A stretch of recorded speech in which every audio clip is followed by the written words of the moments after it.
Atenção! Começa agora uma teleaula de processos de fabricação do curso profissionalizante. Você vai assistir a teleaula de número 13. Bons estudos!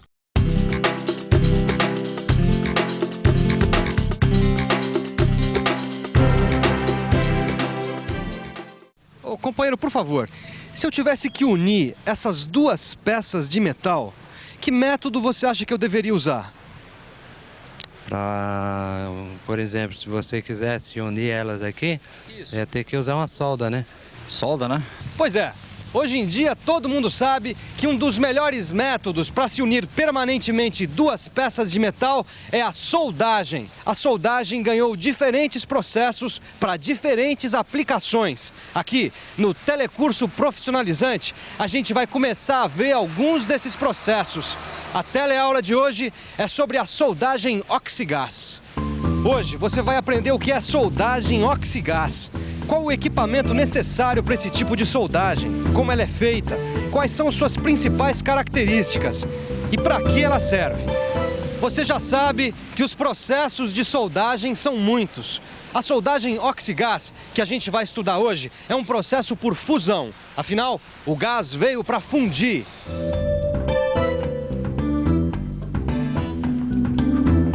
E aí, Ananias, tudo bom? Ô, Caio, tudo bem? Tudo jóia. Estava começando a me preparar para trabalhar. Recebi uma encomenda ótima de umas peças de metal e já ia começar a soldar com esse equipamento aqui. Opa, que legal que a oficina vai bem, hein? Eu vim justamente aqui para dar uma olhada e aprender um pouco mais sobre o seu trabalho. É, o trabalho vai muito bem mesmo, não posso me queixar, viu? Me fala uma coisa, Ananias. Que tipo de soldagem você vai usar para fabricar as peças da encomenda? Bom, para essa encomenda, eu vou usar esse equipamento aqui de soldagem a gás. Opa, então eu vou ficar para aprender um pouco mais sobre soldagem. É isso aí. Sabe que a primeira coisa que a gente precisa conhecer é o equipamento de soldagem a gás. Olha aqui. Aqui a gente tem esses dois cilindros. Neles são armazenados os gases. Na saída de cada um deles existem esses reguladores de pressão. Sim. Eles são muito importantes porque eles são os responsáveis pela pressão adequada para o trabalho com os gases.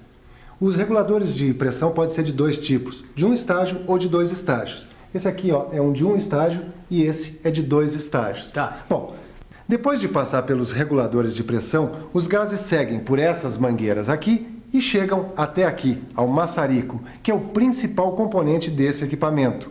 Existem vários formatos diferentes de maçarico, mas basicamente todos eles têm os seguintes componentes. O corpo injetor, que é por onde os gases entram no maçarico. É no corpo injetor que estão também os reguladores de passagem dos gases. Esta outra parte é o misturador, onde os gases se encontram.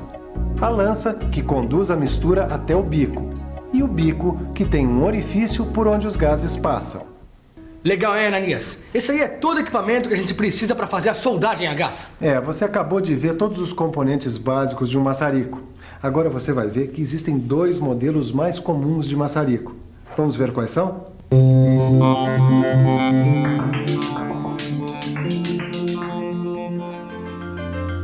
Existem basicamente dois modelos de maçarico, cada um deles projetado para operações específicas. Este é o maçarico injetor de baixa pressão de acetileno. Este outro é o maçarico misturador. Eles são parecidos, mas não são iguais. A diferença é que o maçarico de baixa pressão é mais simples. Nele, a mistura de gases é constante. Já no maçarico misturador, a gente consegue controlar a proporção da mistura dos gases. Viu como é, Caio? O equipamento para soldagem a gás é relativamente simples. Agora, o que você não pode esquecer é do equipamento de segurança. Lembre-se que a chama atinge temperaturas altíssimas. Por isso, são necessários óculos e roupas adequadas para evitar acidentes, né? Todo cuidado é pouco. O equipamento de soldagem a gás é usado também em operações como dobramento, desempenho, brasagem, etc. Na indústria, esse tipo de soldagem é mais usado em serviços de manutenção do que propriamente na linha de produção. E nem por isso deixa de ser um método importante de soldagem. Mas afinal, que gás é esse? Você tem razão em ficar curioso. Afinal, o gás usado é tão importante quanto o resto do equipamento. Aliás, nem é um gás, mas a mistura de dois gases. Um deles é sempre o oxigênio, que normalmente vem armazenado em cilindros pretos. O oxigênio é usado puro e ele é responsável pela aceleração das reações no momento da solda e também pelo aumento de temperatura da chama. O outro gás pode ser o hidrogênio, o propano, o metano, o gás natural e o acetileno. Aliás, o acetileno, este último, é o mais usado, pois ele propicia uma chama de alta temperatura e de grande velocidade de propagação, características muito importantes para uma soldagem de qualidade. Dependendo da mistura, a gente consegue diferentes tipos de chama para diferentes aplicações. Essa chama que você está vendo é uma chama redutora. Ela tem maior quantidade de acetileno do que de oxigênio e é usada para soldar ferro fundido, chumbo, alumínio e ligas de zinco. Esta outra é a chama neutra.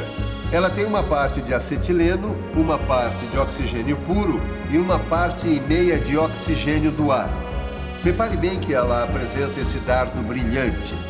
Esta chama é usada na soldagem de todos os tipos de aço. E esta é a chama oxidante. Ela serve para soldar aço galvanizado, latão e bronze. A chama oxidante tem mais oxigênio que acetileno. Como você viu, o gás mais comumente usado junto com o oxigênio é o acetileno. Tanto é que a soldagem oxigás também recebe o nome de soldagem oxiacetilênica. Apesar de não ser muito usado na indústria, esse tipo de soldagem é muito popular, por exemplo, nas funilarias. A maioria dos reparos realizados em carros batidos ou amassados contam com a ajuda desse tipo de soldagem. Olha aí, vamos dar uma olhada no trabalho do seu Elias. Ele está usando a soldagem oxiacetilênica com metal de adição. Dá uma olhada. O metal de adição é essa varetinha que vai sendo derretida e vai se misturando ao metal de base. Metal de adição, metal de base, afinal de contas, qual é a diferença? Só pensando um pouco. Vamos pensar um pouco. Vamos ver. É claro, quando a gente fala de metal de base, a gente se refere às peças que precisam ser unidas. Já o metal de adição são essas varetas, que têm comprimentos e diâmetros variados, dependendo da aplicação. O metal de adição ajuda a formar o cordão de solda, dando a espessura e as características mecânicas desejadas para o cordão da solda. Além do metal de adição, na soldagem a gente também pode usar fluxos, que às vezes vêm nas varetas do metal de adição, como essa daqui. Os fluxos são pós ou pastas. Eles são usados na soldagem de metais não ferrosos, como o alumínio. Eles reagem com os óxidos metálicos, protegendo as superfícies a serem soldadas. Você já sabe quase tudo sobre soldagem, mas não sabe como fazê-la. Mas não se preocupa que é fácil. Quer ver só? Em primeiro lugar, é preciso abrir as válvulas dos cilindros dos gases e depois regular a saída deles. A seguir, é hora de acender e regular a chama. Aí, já podemos começar o trabalho, formando a poça de fusão. Poça de fusão, ou banho de fusão, é o nome que se dá à região em que o material a ser soldado está em estado líquido. Quando se usa metal de adição, ele também estará liquefeito na poça de fusão, se misturando ao metal de base. Como você viu, a formação da poça de fusão é o primeiro passo para a soldagem. Depois, é só fazer o cordão de solda. O cordão de solda é justamente a região que se forma durante a soldagem no encontro das duas peças de metal. O cordão de solda pode contar ou não com a presença do metal de adição. Mas fazer esse cordão de solda exige técnica e treino. Afinal, o cordão tem medidas. Ele precisa atender às necessidades mecânicas e de esforço das peças soldadas. Existem duas técnicas que podem ser empregadas na soldagem oxigás. O seu Elias, o funileiro, vai mostrar essas técnicas pra gente. Essa primeira técnica é chamada de soldagem à esquerda. Repare no movimento que o seu Elias faz com o maçarico. Esse outro tipo de movimento é a técnica da soldagem à direita. Como você notou, as duas técnicas são diferentes. Usando a técnica de soldagem à direita, a gente tem uma melhor visão do ponto de fusão e pode controlar melhor a soldagem. Além disso, essa técnica possibilita a soldagem de materiais de espessuras maiores que 6 milímetros. Mas nem sempre a soldagem sai perfeita. No seu livro de estudos, você vai encontrar um quadro com os problemas mais comuns da soldagem a gás, bem como as possíveis causas desses problemas e como fazer para evitar que esses problemas se repitam. A soldagem oxigás utiliza uma chama de altíssima temperatura. Por isso, todo cuidado é pouco. Como se não bastasse a chama, os gases utilizados são altamente inflamáveis. A coisa mais grave que pode acontecer é o retrocesso da chama, que acontece quando a gente regula mal a pressão de saída dos gases. Se isso acontecer, haja rápido. Feche a válvula do acetileno. Feche a válvula do oxigênio. Depois, resfrie o maçarico, colocando-o num recipiente com água. Depois de resfriado, retire o maçarico da água e abra a válvula do oxigênio para expelir os resíduos de água que possam ter sobrado lá dentro. Pois é, Caio. O retrocesso da chama é um acidente que pode acontecer se a regulagem da pressão de saída dos gases estiver incorreta. Por isso é preciso prestar muita atenção nessa regulagem.